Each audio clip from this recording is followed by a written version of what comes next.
Hello guys, welcome back to my YouTube channel. Please don't forget to subscribe to the channel and like the video coming up on Umkhokha in November. On Monday, the interim Nomkhosi's quiet evening shatters when an entire family storms into the house declaring their unexpected return. Kapsile's heart starts to betray her. Manzimande makes serious accusations. On Tuesday, money bags never lie. Khulekane's branch collects more money than his past branch. Ndlovu and his family take up space and cement themselves at the mission house. Kapsile and Lwazi go on a date and they bond. On Wednesday, a new dawn. Nomkhosi fights tooth and nail in an attempt to keep the church from Ndlovu's greed paws. Mamzobe offers Difa the church. Kapsile and Lwazi share their first kiss. On Thursday, there is a time for everything. Nomkhosi is desperate to turn over a new leaf. The vultures circle Khulekane's vacant throne. Kapsile is ambushed by Jabulile. On Friday, the best day of my life, Nomkhosi finally packs and leaves. Kapsile learns that she is trending for all the wrong reasons and decides to have the best matric dance of her life. On the second week, on Monday, I shall remind you of your sins. The council learn of the lie about the night Zamcolo was born. To the sounds of blaring horns, the chickens come home to roost.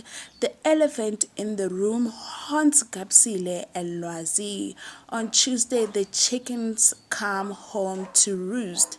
Kapsile continues acting like a good daughter, but Ntombi is on to her. Spamandla and Mabusi make big plans for their future.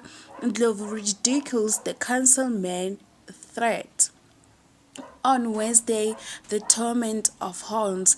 Just as Nomkhosi is tormented by the horns, she suddenly has to deal with the consequences of her actions. Mthembu interferes and brings someone back home.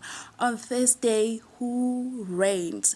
The Mthembu find out Ndlovu was behind Khulekane's rebellion. Manzimande turns dark. Kapsile's heart is broken into a million pieces. On Friday, help me. An evil Makoti cast aside all pride, kneels in front of Spamandla, begging for salvation. Ndlovu believes he is the next Mkhululi, but Mamzobe has other ideas. On the third week, on Monday, actions have consequences. Nomkhosi returns to the Mthembu home, but Manzimande wants nothing to do with her. Ndlovu's wives fear Mthembu's wrath. On Thursday, a mother's wrath. Manzimande's rage erupts as she confronts Mabusi, leaving a chilling forewarning about the future. Kapsile blames Nobuntu for her heartbreak. On Wednesday, a widow's regret. The Mthembus mourn the loss of Khulekane. Manzimande blames Nomkhosi for Khulekane's demise, and Nomkhosi apologizes to her dead husband. On Thursday, end of an era.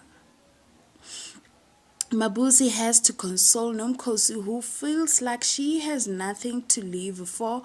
No tragedy is big enough for Ndlovu when money is concerned. On Friday, a wolf in sheep's clothing. The proverbial prodigal son is buried. A grieving mother issues a stern warning to a family foe. A grieving brother blames himself for his brother's death. On the fourth week, on Monday, asking for the impossible, Nomkhosi makes a request that turns the Mthembu house upside down. Mapalala struggles to forgive himself. On Tuesday, snakes rope, and 2 wives. Manzimande begins to spiral. Mamzobe wants to preserve the legacy Khulekani left behind. Mabusi is worried about Manzimande. On Wednesday, the Mthembu is not done, it's just the beginning. Nomkhosi is shocked to learn what awaits for her sins. Family try to get Manzimande help, but it backfires. Lwazi and Gapsile's flame is annoying the wrong people. On Thursday, finding Jesus again. In a moment of divine surrender, Nomkhosi collapses to her knees and casts aside her past, embracing the light of Christ's path. On Friday, Izikwama, Nomkhosi finds herself being forced to do something she no longer believes in.